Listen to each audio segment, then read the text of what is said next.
Listat e zgjedhësve do jenë pastruar nga dublimet brenda 9 majit. Garancia është dhënë nga zëvendës ministri i Brendshëm Ferdinand Poni, i cili ndërsa informoi mbi përgatitjet e infrastrukturës për zgjedhjet, tha se në 23 qershor do votojnë 3 milion votues dhe se deri tani për verifikim janë dërguar afërsisht 7.000 dublime.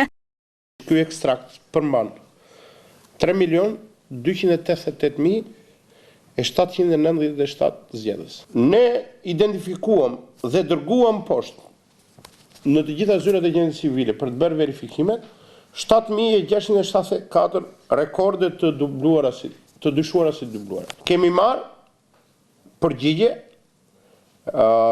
që nuk janë dublime 2.575 rekorde. Na kanë ngelur akoma 4.800 rekorde të personave të dyshuar. Pastrimi i listave nga dublimet do të përfundoj besoj në 9 maj. Poni kërkoi angazhim maksimal të krerëve të komunave dhe bashkive në ndarjen e qendrave të votimit. Ministria do të qëndrojë që standardet më të larta teknologjike dhe ligjore që kemi aplikuar për listat e zgjedhësve të zbatohen në mënyrë uniforme kudo.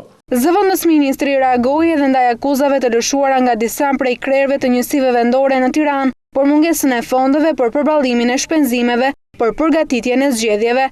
Shpeshherë socialistët duan të shprehin kryetarët socialistë, po unë nuk dua ta bëj objekt të kësaj, një lloj distancimi për të plotësuar standardet zgjedhore që është e gabuar.